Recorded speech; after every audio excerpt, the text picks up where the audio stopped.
In the small town of Wilson, North Carolina, in 2006, life flowed smoothly. The streets, lined with modest houses, were calm, and neighbors knew each other by name. The Hartley family was considered exemplary. 68-year-old Marjorie Hartley, a respected widow, and her 24-year-old grandson James, who had recently returned to town after studying, lived under the same roof. Marjorie was known for her activity in the local church, and James was a quiet but ambitious young man who planned to open his own business. No one could have guessed that behind the closed doors of their home, a story was unfolding that would shape the entire town. On the evening of October 14, 2006, police received a call from a concerned neighbor reporting screams coming from the Hartley home. When officers arrived, they found Marjorie Hartley dead in her bedroom. The cause of death was strangulation. James, the only person in the house, was taken into custody for questioning.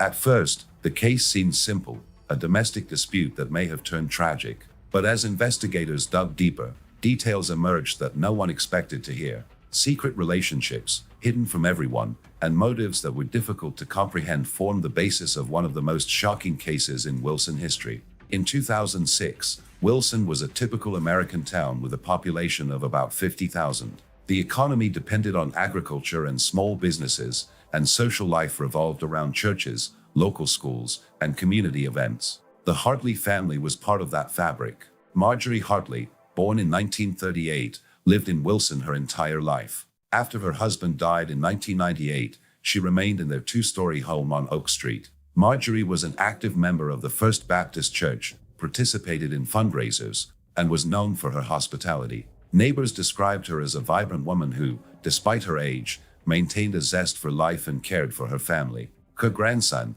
James Hartley, was born in 1982. He was the son of Marjorie's eldest daughter, Elizabeth, who moved to Raleigh, the state capital, in the 1990s. James spent his childhood between Raleigh and Wilson, often visiting his grandmother.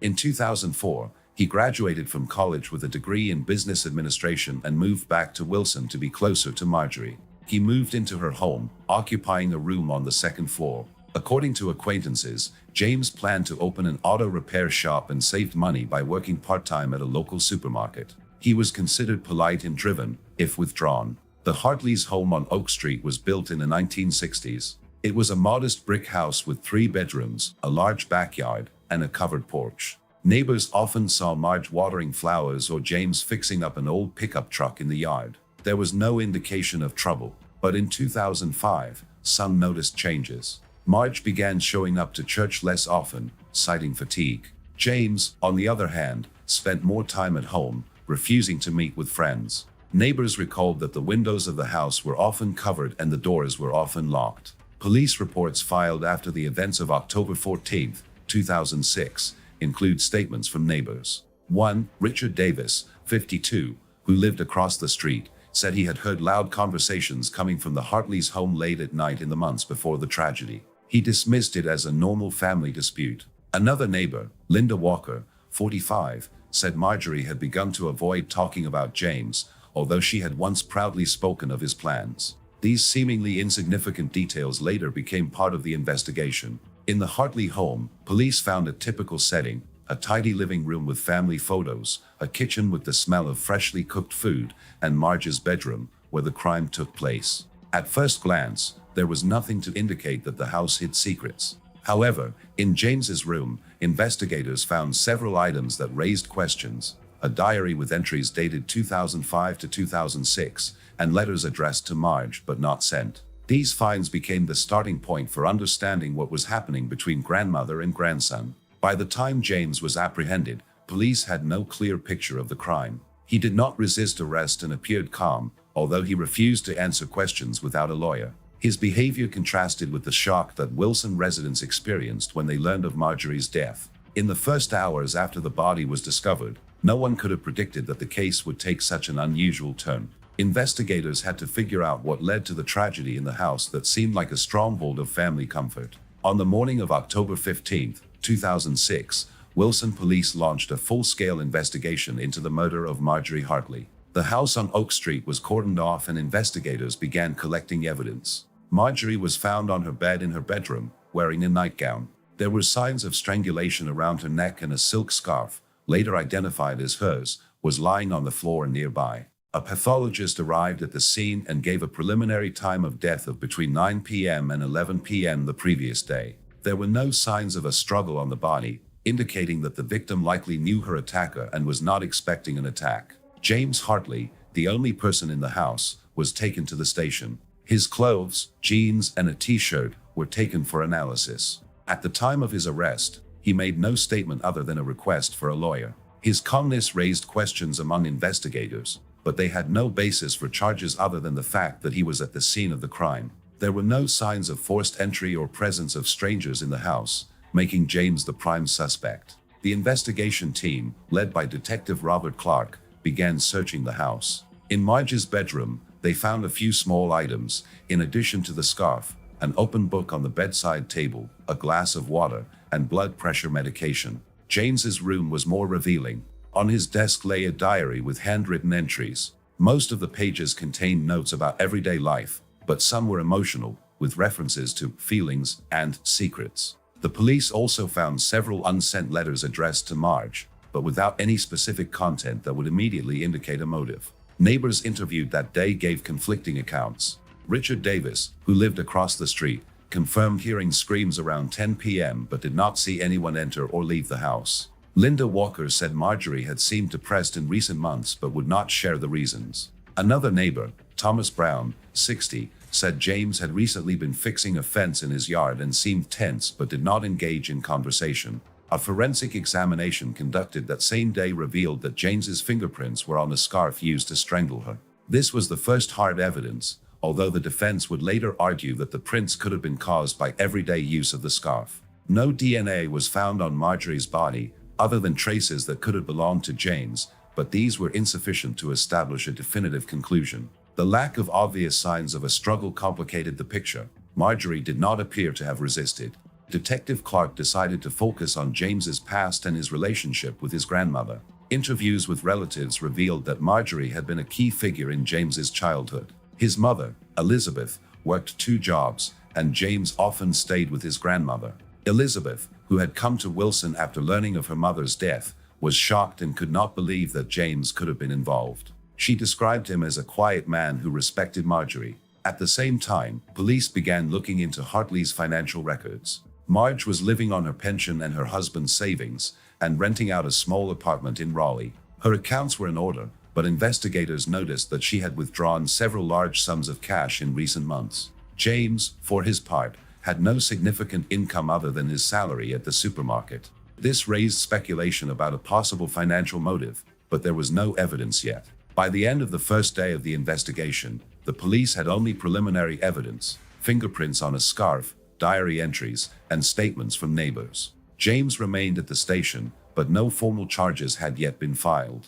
Investigators had to figure out what connected the grandmother and grandson and why their relationship led to tragedy. By October 16, 2006, the investigation into the murder of Marjorie Hartley in Wilson began to reveal details that shocked investigators. Detective Robert Clark and his team focused on James Hartley's diary, found in his room. The entries, written in 2005 and 2006, contained not only everyday notes but also personal reflections. Some pages were filled with text in which James described his feelings for an unnamed person. Phrases like, "I can't stop this," and "It's wrong, but I don't want to lose her," caught their attention. Although Marjorie's name was not mentioned directly, investigators began to suspect that the entries might be connected to her.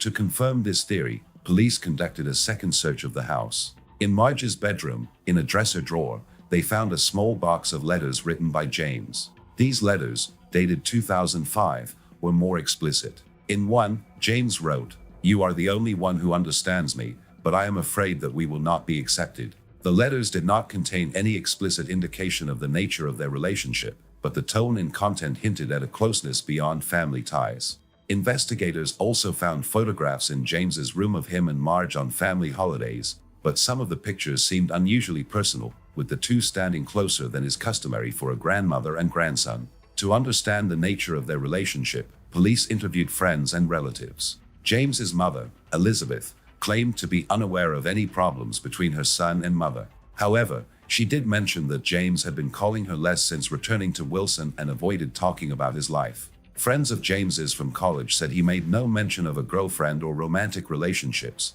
which was unusual for a young man his age. One friend, Michael Reed, 25, noted that James seemed obsessed with his grandmother, often speaking of her with admiration. A forensic psychologist assigned to the case suggested that the notes and letters might indicate an emotional or even sexual relationship between James and Marjorie. Investigators had mixed feelings about this hypothesis, but they continued to look for evidence. No direct evidence, such as intimate items or correspondence, was found in the house, but James's behavior during interrogation raised questions. On his second day at the station, he began answering questions, but his testimony was evasive. He admitted to being home on the night of the murder, but claimed to have been asleep in his room and had not heard anything suspicious. At the same time, police were looking into the financial trail. Marjorie's accounts showed that in 2005 to 2006, she regularly withdrew amounts of between $500 and $2,000. The money was not related to major purchases or debts. James, for his part, had no significant expenses, but an envelope containing $3,000 in cash was found in his room. This raised suspicions that Marjorie may have been financially supporting James, perhaps in exchange for silence or other favors. However, this theory remains speculative without further evidence. Neighbors interviewed again on October 16 provided new details. Linda Walker recalled seeing James and Marjorie walking together late one night in September 2006. They were holding hands, which struck her as odd, but she dismissed it. Another neighbor, Thomas Brown, mentioned seeing James put his arm around Marjorie in the backyard, which seemed too close. This evidence, though circumstantial, strengthened the hypothesis of an unusual relationship. By the end of the day on October 16, police had collected enough evidence to charge James with murder. The fingerprints on the scarf, the diary entries, and the neighbors' statements formed the basis of the case. But investigators knew that uncovering the full story would take time. The relationship between James and Marjorie appeared to be more complex than it had seemed, and the motive for the crime remained unclear. On October 17, 2006, James Hartley was formally charged with first-degree murder. The trial began in March 2007 in Wilson County Court. The case attracted local media attention as rumors of a possible secret relationship between James and Marjorie Hartley spread throughout the city. Prosecutors, led by District Attorney Sarah Evans, based their case on fingerprints on a scarf, entries in James's journal, and testimony from neighbors. The defense, represented by attorney David Lawson, argued that the evidence was insufficient to prove guilt and that James had no motive for the murder. At the first hearing, the prosecutor presented physical evidence. The scarf used to strangle her was the centerpiece. An examination confirmed the presence of James's fingerprints, although the defense insisted that he could have touched the scarf in everyday circumstances. James's diary was read in court. Entries such as, "I can't live without her, but it's destroying me," shocked the jury. The prosecution interpreted them as evidence of emotional dependence, possibly escalating into conflict. Letters found in Marjorie's bedroom were also read, emphasizing their personal nature. Witnesses played a key role. Linda Walker described James and Marjorie's bizarre behavior, mentioning an occasion when they held hands. Thomas Brown confirmed that he had seen them in close contact. Forensic psychologist Dr. Emily Carter testified, explaining that James's notes suggested a possible unhealthy attachment, although she could not confirm the sexual nature of the relationship without direct evidence. Marjorie's financial records, showing large withdrawals, were presented as a possible motive. The prosecutor suggested that James might have demanded money and Marjorie had refused to continue to give it. The defense called James's mother, Elizabeth, who argued that her son was incapable of violence. She described a close but normal relationship between James and Marjorie. Lawson, the defense attorney, also pointed out the lack of DNA or other direct evidence linking James to the time of the murder. He suggested that someone else might have broken into the house, although police found no evidence of forced entry. The trial lasted 3 weeks. The jury, having heard all the evidence, retired to deliberate on March 28, 2007. By this point, public opinion in Wilson was divided. Some believed James was guilty, while others believed the case was built on circumstantial evidence. On March 30, 2007, a jury in Wilson County Court returned a verdict in the case of James Hartley.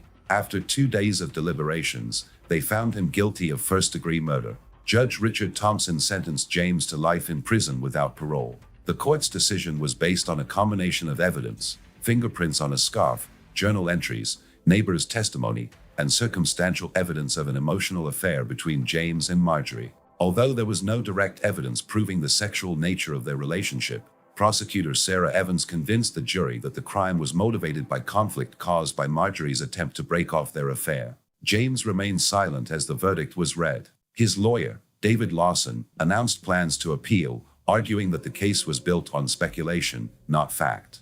James's mother, Elizabeth, who was in the courtroom, left the courtroom in tears, refusing to speak to reporters. For her, the loss of her mother and her son's conviction were a double blow. Reactions from Wilson residents were mixed. For many, the case came as a shock because of Marjorie's reputation as a respected woman. Local media outlets like the Wilson Times ran stories discussing how family secrets could lurk beneath the facade of normal life. The church where Marjorie was an active member held a memorial service, but some parishioners refused to attend, citing rumors about her relationship with her grandson. Neighbors on Oak Street, including Linda Walker and Thomas Brown, expressed regret that they had not seen the warning signs sooner. Police reports released after the trial clarified the details of the investigation. Investigators never found any additional evidence to support a sexual relationship, but James's notes and behavior suggested a strong emotional dependency. The financial motive for Marge's money remained secondary, since the envelope of cash in James's room was not directly connected to the crime. The Hartley case left its mark on Wilson. It became a topic of discussion at local schools, churches, and community gatherings, raising questions about family dynamics and hidden problems. James was sent to the state prison in Raleigh, where, as of 2008, he refused interviews and contact with the outside world.